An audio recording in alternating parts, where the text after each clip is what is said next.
ముందుగా జగద్గురు బ్రహ్మర్షి పితామహ పత్రి మహారాజుకి ఆత్మ ప్రణామములు తెలియజేసుకుంటున్నామండి. మేము ధ్యానంలోకి వచ్చి 12 సంవత్సరాలు అయిందండి. ఇదే మొట్టమొదటిసారి ఈ డయాజ్ ఎక్కడం సరస్వతి ప్రాంగణం. ఈ అవకాశం ఇచ్చిన వారందరికీ కూడా కృతజ్ఞతలు తెలియజేస్తున్నాను. మరి 30 సంవత్సరాల కిందట పిరమిడ్ స్పిరిచువల్ సొసైటీ అనేది స్థాపించబడింది పత్రిజీ ద్వారా. స్థాపించక ముందు ఇప్పుడు కనిపిస్తున్నటువంటి పిరమిడ్ మాస్టర్స్ అందరూ ఎవరు అంటే అందరం కూడా రత్నాకరులమే. మరి ఎప్పుడైతే ఆయన ఈ రత్నాకరుల్లో ఒక వాల్మీకి ఉన్నాడని కనిపెట్టి అందరినీ ఈ ధ్యానంలోకి లాగారు. వచ్చిన ప్రతి ఒక్కరు కూడా ఇప్పుడు ఏమయ్యామంటే వాల్మీకి మహర్షుల్లాగా తయారవుతున్నాము.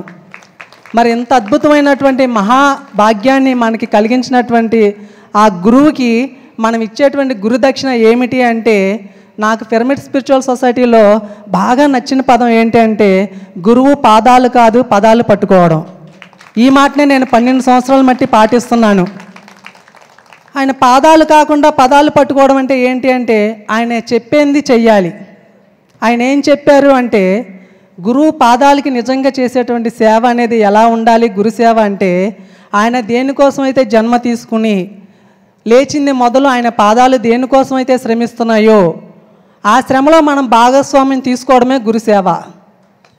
మరి అదే 12 సంవత్సరాల మట్టి మరి ధ్యాన గ్రామీణం ప్రతివారం క్లాసులు నిర్వహించడం, మరి దేవాలయాల్లో ధ్యానము, ఎన్ని రకాలుగా ఎన్ని కోణాలు ఉన్నాయో శాకాహార ర్యాలీలు, అన్ని కోణాల్లోనూ ధ్యానాన్ని విస్తృతంగా ప్రచారం చేయడమే.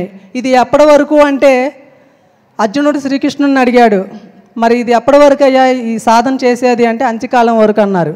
అలాగే పత్రిజీ కూడా మనకి ఇది ఎప్పటి వరకు చేసి ఆపాలి అంటే దీనికి కామాలే తప్ప ఫుల్ స్టాపులు ఇవ్వండి. ఎప్పటి వరకు అంటే అంత్యకాలం ఉన్నంత వరకు, అంటే చిట్ట చివరి శ్వాస ఉన్నంత వరకు కూడా మరి ఆ గురువు చెప్పిన బోధనలు, ఆ గురువు చెప్పిన మార్గాన్ని తర్వాత జనరేషన్స్కి, ఇటువంటి జనరేషన్స్ అందరికీ కూడా మనం అందించాలి.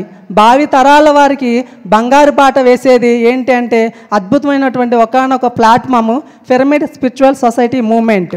Okay, thank you.